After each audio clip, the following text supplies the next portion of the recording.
Welcome to Lakers Report by Chat Sports, all things Lakers. I'm your host, Hannah Kulik, aka Laker Han. Now, there is so much going on in Lakerland. We are only a couple of weeks away from training camp, and a lot of people have a lot of questions regarding this team, regarding the roster, regarding starting lineups, and any players that the Lakers could potentially sign. There are a lot of things that could happen, and you guys have been asking me about it a ton. So today, I thought we could do a little mailbag Q&A. I asked you all to send me questions on my Instagram and my Twitter. You sent me so many questions, so today I'm going to answer all of the ones that I got on my Instagram, and then part two, because there will be a part two, I got a ton of questions, we'll be answering all of the ones that I got on my Twitter. Now, before we just jump into answering your guys' questions, I want to make sure that you all hit that subscribe button down below so that you do not miss a single second when it comes to our Los Angeles Lakers. And of course, hit that subscribe button so that you can always feel free to comment down below and ask me another question for a previous Q&A. And while you're at it, go ahead and also give me a follow on my IG at Hannah Rose Kulik and my Twitter at Hannah_Kulik for all things Lakers, and of course some fitness stuff as well. But let's just jump into these questions. Okay, kicking off our Q&A today, we have our first question from ACP Schiffer. He asked, who's our starting point guard at the beginning of the season? So this is one of the biggest question marks going into the season, is who is going to be the Lakers starting point guard. A lot of the reports have been saying that LeBron is going to be the starting point guard. That way Kuz can also start as well and be that small forward for us. But if I had to guess, I would say Rajon Rondo is most likely the guy who's going to be in that starting five on opening night. You know, Rajon has a lot of veteran experience. He played with Anthony Davis back in New Orleans and also LeBron last season. He's not much of a scorer, not much of, you know, a big shooter, but he is a really good ball handler and all that stuff. We wouldn't need him to be a scorer anyway, because our starting five is going to be stacked with shooters and scoring anyway. But if I were the coach and I had it my way, I would actually start Avery Bradley as our starting point guard, just because, you know, he is not only a great three-point shooter, but he's also a great defender, so he would be able to guard the other team's point guard. He's, you know, not much of a ball handler, but again, we wouldn't need him to be, because we would then have LeBron in that lineup. He could kind of be the de facto point guard, the primary ball handler, like he always is anyway, but we would get Avery Bradley scoring and his defensive ability. So if I were the coach, I would say Avery Bradley, but if I were to take a guess, I would say most likely Rajon Rondo. But also, don't sleep on Alex Caruso. I don't think on opening night he's going to be the starting point guard, but we definitely could see him getting some minutes as that starter kind of as the season continues, if he continues to play as well as he did last year and as he has, you know, just for the Lakers in general. Okay, this next one is from @PoppyLaw. He asked, do you think Dwayne Wade will come out of retirement and join the Lakers if they are playoff ready? Okay, I know there have been some reports saying that Dwayne Wade is going to come back to the Lakers, come out of retirement. Him and LeBron are reportedly been working out together, but I think this is all just a rumor. This is all just kind of a fabrication.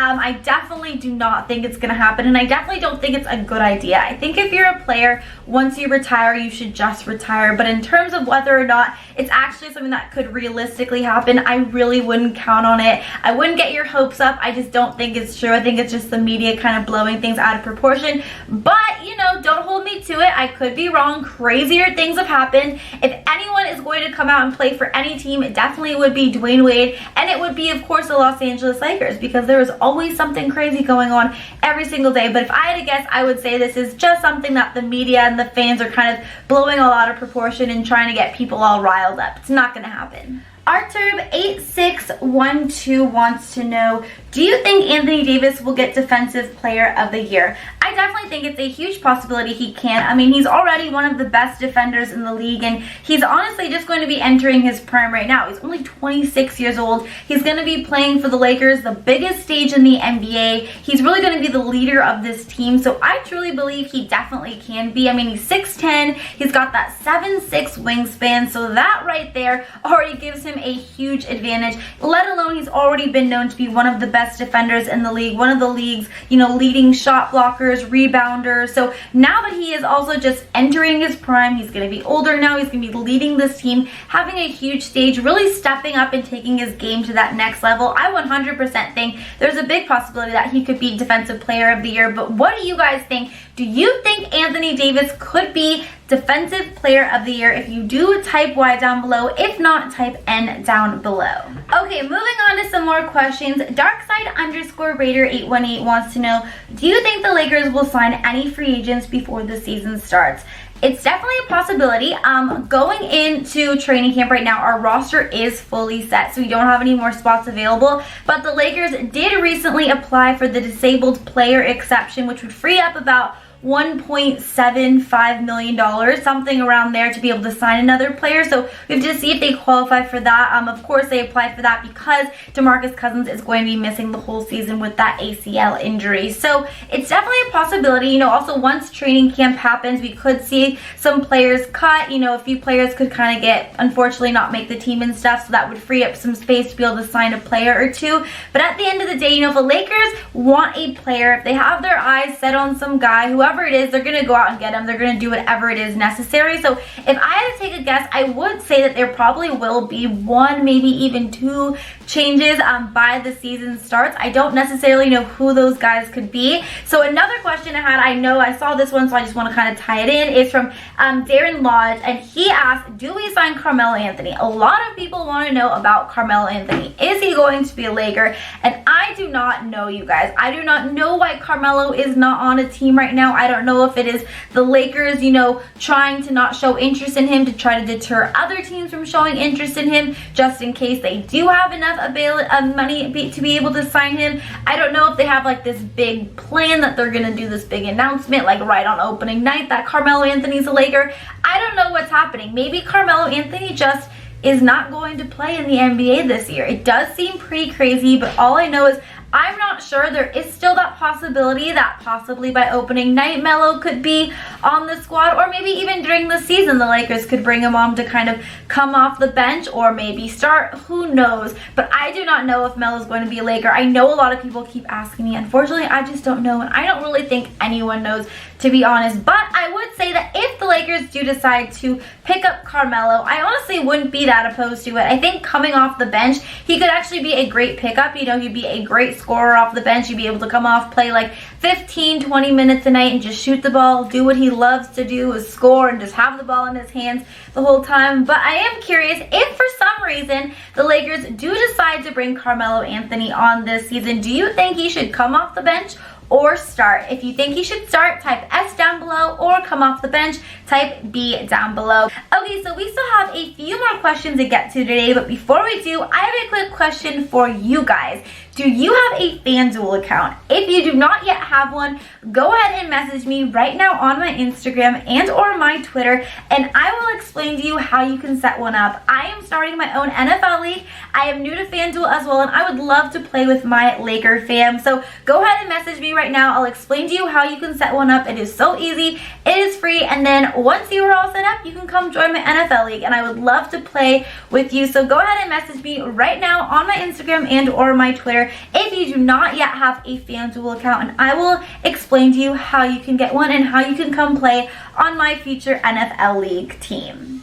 Okay, so a lot of people now are asking me what I think the record for this upcoming season is going to be, what the projected wins and losses are going to be. So I know that ESPN has gone out and said that they're projecting the Lakers are going to win about 50-51 games, but I think that they could definitely do better than that. So I'm going to go out and say that the Lakers are going to win 56 games this season. Obviously, there are a ton of factors that can play into that. Health, chemistry, you know, you could just, the list can go on and on. But if I had to predict that everything's going to go smoothly like I'm projecting it will be, I think the Lakers could easily win 56 games and be a top 3 seed in the Western Conference. So that is what I'm expecting. That's what I'm keeping my fingers crossed for. And I think at the end of the day, if we all stay healthy, if everything goes according to plan, it's definitely very realistic for them to do so. Okay, Rio the First wants to know most important player outside of LeBron, AD, and Kuz. Okay, I'm going to go with Dwight Howard. Now, here's the thing. Dwight Howard at one time was one of the best players in the league. He was the best center in the league. He's a future Hall of Famer. He's been an NBA All-Star 8-time and 8-time All-NBA player, Defensive Player of the Year, I'm pretty sure 3 times. So he is an unbelievable player. And if there is even a sliver of hope that he can get to 70% of what he once was, he could have a huge impact with this team. I'm obviously not saying that if Dwight Howard doesn't have that kind of a season that the Lakers are doomed, but all I'm saying is that he could be that X factor for us, and if for some reason he has a great season, really kind of gets back to that Dwight Howard that he was a few years ago, is healthy, I really think he could have a big impact with this team. So other than LeBron and AD and Kuz, I'm going to say Dwight Howard, and then second I would say Danny Green, just because we're going to really need Danny Green to be a good three-point shooter, really be a good defender, just do what DG has done his whole career. So, but I do think Dwight Howard has a little bit of an advantage over the most important player besides before Danny Green. So I'm going to say Dwight Howard #1 and then Danny Green #2. But those two guys are definitely going to be very crucial for the Lakers' success this season. Oh, this is a really good question. So Luda_Wixie wants to know, do you think the Lakers have an underdog player that will surprise us this season?